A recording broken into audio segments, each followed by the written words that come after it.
Hello, my name is Donna. I'm a 38-year-old woman who has recently freed myself from an oppressive marriage. Let me tell you, separating from my husband felt like stepping into a new realm of freedom. My ex-husband, Michael, and I initially met through a blind date set up by a mutual friend. From the start, I was captivated by his striking looks and magnetic charm. Michael seemed to possess all the qualities I desired in a partner. We shared numerous interests, and our conversations flowed effortlessly. For the first 7 months, we enjoyed casual dating, taking turns organizing fun and engaging activities. Once we officially became a couple, we continued our dynamic outings, and after a year, we moved in together. During that time, I learned about Michael's financial struggles. Despite my attempts to offer guidance to help him advance in his career, he rarely took my advice seriously. Still, he managed to earn enough to meet his needs, and I was willing to support both of us financially. 3 years into our relationship, we tied the knot, and a year later, we decided to buy a house. I secured the mortgage solely in my name due to my superior credit score, a choice I now regard as particularly fortunate. However, 4 years into our marriage, I began to notice a troubling shift in Michael's behavior. He grew increasingly demanding and stopped contributing to household chores, claiming he was too busy with work. Despite my understanding and efforts to manage everything on my own, the burden became overwhelming. When I confronted Michael about this, he would momentarily promise to change, but we quickly fell back into our old patterns. This was frustrating, yet I tolerated it out of love and a desire to fully support him. Unfortunately, our relationship began to suffer, especially in terms of fun and leisure, as I simply didn't have the time or energy for either. It was under these strange circumstances that I discovered Michael's infidelity. I stumbled upon the truth quite unexpectedly when he left his phone unlocked while he took a shower. I had no intention of snooping. I just wanted to charge his phone. But a notification caught my eye, a message from a woman named Isabella, asking Michael how long it would be until he left his pathetic wife to meet her at a nearby motel.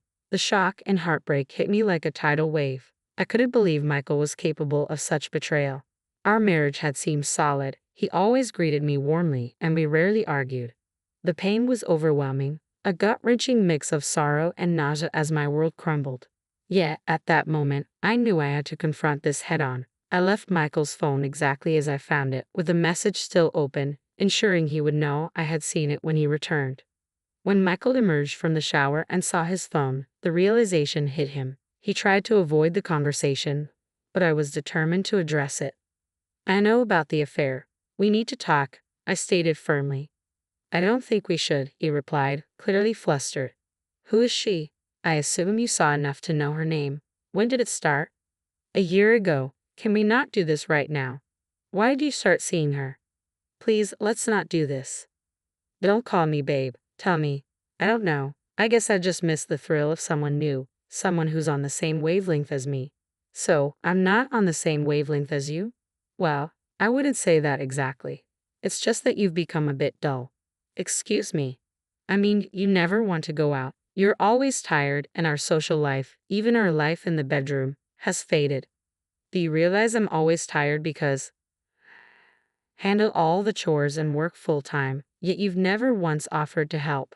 That's just your role as my wife," he snapped. "I told you to stay at home, but you refuse. Still, that doesn't excuse you from contributing around the house." This confrontation marked a turning point for me, revealing just how differently we viewed marriage and our responsibilities. His words shattered the foundation of trust and mutual respect I thought we had built. "I'm the head of the house," he declared. "I can do whatever I want. If that means having an affair for some fun, then so be it." Michael's assertion cut through the air, showcasing his distorted view of freedom within our marriage. I had hoped for a conversation that might help us mend our relationship, but it was clear he had no intention of engaging. "I don't think anything will change. You're just too dull. I'm happy to stay married, but I'll continue seeing Isabella. I need some space from you," he declared, his tone devoid of any remorse. As he retreated to another room, the weight of his words pressed down on me. He was unapologetic and dismissive, reducing me to a mere role within our home. Michael, who had once seemed progressive, had succumbed to outdated gender roles. Influenced by podcasts that preached that women were too outspoken and needed to be kept in line, It was devastating to see him transform into someone who not only embraced these ideas but also refused to acknowledge the harm they inflicted. Moments later, I heard the front door close behind him. He had left to meet Isabella. Overwhelmed by a sense of abandonment and betrayal, I broke down, unable to bear the solitude or the storm of emotions swirling inside me. I called my best friend, Judy, and she answered immediately. Sensing the distress in my voice, she rushed over with comforting hugs and tubs of ice cream. Judy didn't press for details. Instead, she simply held me as I cried. When I finally calmed down enough, I opened up about the painful truth. Michael is cheating on me, Judy. It's true. Are you sure? She asked, a frown of concern etching her face. Absolutely. His phone was unlocked, and I saw a message from a woman asking when he was leaving his pathetic wife to meet her. What the hell? Did you confront him about it? Yes, but he barely wanted to talk, I replied, the weight of the situation crashing down around me. Judy stayed with me through the night, offering the silent, steadfast support I desperately needed to face the reality of my crumbling marriage. As we sat together, the enormity of my situation settled in, but even amidst the uncertainty, I knew I wasn't alone. I finally confronted him and uncovered the painful truth. He had been cheating on me for a year. He claimed I had become too boring, always too tired, and never up for anything fun. Despite managing nearly everything at home, he dismissed my efforts, insisting that it was simply my role as his wife. Well then, I remarked to Judy, still reeling from the shock, his role as a husband should have been more honorable. But here he is, cheating on his wife. Judy shook her head in disbelief. That's just a pathetic excuse. Did he even apologize? Not for a moment, I replied. He just blamed me and chose to spend the night with her. Honestly, Judy, if I had to face him now, I don't know what I'd do. So, what are you thinking about doing next? She asked. I'm not sure. Michael said he doesn't mind staying married, but I can't continue like this. Why don't you stay with me until you figure things out? I'll help you through everything, Judy offered. That would be amazing. Thank you so much, Judy. I really appreciate your support. We spent the rest of the evening trying to unwind by watching our favorite movies. It was a much-needed distraction, but the reality of my situation lingered in the back of my mind. The next morning, Judy helped me pack a few things to take to her place. Once I settled in at her home, my curiosity got the better of me, and I decided to look up Isabella. I still had access to Michael's social media on my phone, a privilege I had never abused before because I had trusted him completely. To my dismay, I discovered that he had muted notifications for messages from Isabella, which explained why the affair had remained hidden for so long. It turned out that Isabella was a coworker of his, someone who reported directly to him. She was 38 years younger than me and 11 years younger than Michael. The realization alone was enough to turn my stomach. This discovery only solidified my decision to move forward with my life. I knew I had to divorce Michael. I couldn't bear the betrayal, nor could I live with someone who viewed me as merely an obligation. With Judy's unwavering support, I began taking steps to reclaim my life and dignity. Before filing for divorce, I needed to sort a few things out. Judy and I spent time strategizing not only the logistics of the separation but also how to ensure that Michael wouldn't get off too lightly for his betrayal. My first step was to safeguard my finances by transferring all the money I had contributed to our joint account into my personal account, one to which Michael had no access. In the days that followed, as I set the wheels in motion to file for divorce, I heard nothing from Michael. I was stunned to realize he hadn't even bothered to check in on me. His indifference underscored how little he valued our relationship. When I eventually returned home to collect more of my belongings, I found Michael lounging on the couch. His predictable yet irritating reaction greeted me. "Where have you been? Why haven't you told me where you were?" he demanded, his voice laced with a feigned concern that failed to mask his true detachment. "Why do I need to explain myself to you? You hadn't called once. Don't pretend to care now," I retorted, my patience wearing thin. "I'm sorry, but finding out about your infidelity because you think I'm too boring doesn't exactly inspire politeness," I added sarcastically. Michael seemed taken aback but quickly shifted the conversation to finances. "I noticed you withdrew a large sum from our joint account," he said, attempting to sound casual but clearly concerned. "Yes, I took back my money. Why should I let you squander what I've worked hard to earn?" Challenged him. "What do you think you're doing?" You need to put that money back, he demanded, his tone shifting to a threatening edge. Or what, Michael? You'll kick me out? Move in with Isabella and have your sister move in here. I couldn't help but laugh at the absurdity. Put the money back in 3 hours, or I'll make sure everything changes by tomorrow, he threatened. I responded with silence, walking past him to our room. I quickly packed the rest of my clothes and essentials, leaving Michael to stew in his frustration. Once back at Judy's place, I recounted the entire encounter. Furious on my behalf, Judy insisted we consult a lawyer immediately. Fortunately, she knew someone who could help. We met with her lawyer friend, who began by asking about the house. I explained that both the mortgage and the title were solely in my name, a result of my well-paying job in a specialized field. This detail was crucial. It meant I had significant leverage in the upcoming legal proceedings. With Judy's support and the lawyer's guidance, I felt better equipped to face the challenges ahead. Earning significantly more than Michael, it made sense for me to handle the mortgage and purchase our home, establishing it entirely in my name.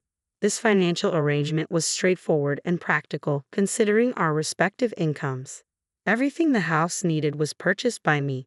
When I consulted with my lawyer about the impending divorce, he reassured me that the house would legally remain mine, lifting a weight off my shoulders. He also explained that if Michael's sister, Karen, moved in without my consent, I could easily issue an eviction notice. The next morning, despite the tension, Michael informed me that Karen had moved in because I hadn't reversed the money transfer. I kept the conversation brief, which only fueled his anger, and he ended the call abruptly. Following my lawyer's advice, I started recording all conversations with Michael to maintain a reliable record for potential court use. My strategy moving forward was clear, with two possible outcomes. I would serve Karen the eviction notice. If she complied, that would be the end of it. If not, I was prepared to take legal action, given our strained history. I had a feeling this wouldn't be straightforward. Karen had always harbored a peculiar animosity toward me, frequently trying to undermine or outshine me in petty ways. She even attempted to disrupt our wedding and consistently competed with me over trivial matters. Over the years, our relationship had deteriorated to the point where I had to limit contact with her. Michael, overly protective and indulgent toward his sister, often put me in uncomfortable situations. Karen's resentment only grew when she realized she couldn't surpass me in certain aspects of life, leading her to engage in petty theft whenever she visited our home. I frequently noticed missing items, designer clothes, shoes, and skincare products. Michael urged me to overlook these incidents, rationalizing that Karen's frugal lifestyle justified her taking some of our luxuries. I strongly disagreed and eventually banned her from visiting altogether. This decision didn't sit well with either Michael or Karen, but he was powerless to challenge it, given my legal rights over the property. The situation was complicated, but I was determined to stand my ground and take the necessary actions to protect my interests and ensure a fair resolution to our marital breakdown. Having had enough of Karen's antics and the significant thefts she had committed, I explained the extent of her actions to Michael. He understood that the damage went far beyond what could be easily rectified. However, that didn't stop Karen from trying to provoke me further. One day, she called to flaunt her temporary triumph. "Hello, Donna. Guess where I am right now?" she taunted. "Michael told me you've moved in," I replied, keeping my tone even. "That's right. I have this huge, glorious house all to myself, something you don't," she gloated. "I still own the house. I've already sent you an eviction notice and you have 4 days to move out," I informed her calmly. "An eviction notice from you? Like, I'll take that seriously. This is my brother's house and he told me I could stay here, so I will," she retorted defiantly. "It's not his house, Karen. Regardless of what Michael told you, the legal documents clearly show that the property is mine." Yeah, marital property or whatever. But he has all the power here. He decided this was the best thing to do, she insisted, misunderstanding the situation entirely. "You really can't stop talking, can you? I see why my brother chose another woman," Karen snapped, hoping to hurt me further. "Well, I have nothing more to say. Goodbye," I said, ending the call just as I heard her spiteful laughter. If she didn't vacate within the 4 days, she would soon find out just how serious I was. I was fully prepared to take Karen to court. I had all the legal backing I needed. Unsurprisingly, she informed Michael about our conversation, and within an hour, he called, furious, questioning my authority to send her an eviction notice. As before, I chose not to engage with his anger. In the next 4 days, two significant events unfolded. I had the divorce papers delivered to Michael, who shockingly decided to contest them, and Karen still had not moved out. Following through on my threat, I had a court summons sent to her. Legally, she was considered a squatter. When Karen received the summons, she was visibly shocked to learn that the house was in my name, not her precious brother's. She confronted me, accusing me of trickery. "You set me up," she cried. "I did no such thing," I replied firmly. "I gave you ample warning and time to leave. I even told you to move out." The reality of her situation was finally starting to dawn on her, and I was ready to uphold my rights no matter what. Since Karen refused to heed my warnings, she had to face the consequences in court. My lawyer presented a solid case, including the eviction notice and recordings of phone calls where I repeatedly asked Karen to vacate the premises, all of which she blatantly refused. In my state, squatting is considered a serious offense, resulting in Karen being charged with a class A misdemeanor. The look of utter defeat and humiliation on her face was deeply satisfying after enduring years of her antagonism. After the court proceedings, Michael and Karen, still unable to accept their defeat, confronted me at Judy's place, where I had been staying. "How could you do that to my little sister?" Michael demanded. "Your little sister has made my life miserable for years, and I finally put a stop to it in the only way I knew how. You initially agreed with my decision, yet the moment I stood up for myself, you sided with her," I responded, my frustration evident. "I only did that because she had nowhere else to go after the eviction. I was doing her a favor," Michael argued.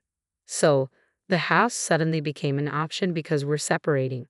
If we weren't, would you have snuck her in?" I countered. Michael stumbled over his words, but I cut him off. "Save it, Michael. I don't want to hear anymore. I'll just see you in court." "How is the house even in your name? Your brother's name isn't on any of the documents," he exclaimed. "I've been the one paying off the mortgage and making all the repairs meticulously for the past 4 years. No matter how much your brother contests it in court, he won't get any ownership of the house. All he'll get is a much lighter wallet," I retorted. Karen interjected, clearly not grasping the legal reality. "You think I set him up?" "I did nothing of the sort. Your brother believes in being the man of the house, yet he avoids any real responsibilities, preferring that I do all the hard work while he reaps the benefits. Thank God that won't be my problem anymore," I shot back, my patience exhausted. With that, I slammed the door in their faces, ending the conversation. In the weeks that followed, Michael, realizing he wouldn't win the house, decided to contest every single possession we shared, down to the most trivial items like our dessert spoons. The battle was petty and exhausting, but I was prepared to fight for my peace and freedom, no matter how long it took. I was completely unfazed by Michael's attempts to claim our shared possessions. For every piece of furniture and item he claimed as his, I had the receipts clearly showing who had paid for them. In truth, he hadn't contributed much, so he was only going to get a minimal share. While Michael was preoccupied with this petty squabble, I took action on another front. I sent screenshots of his inappropriate communications with Judy to his company's HR department.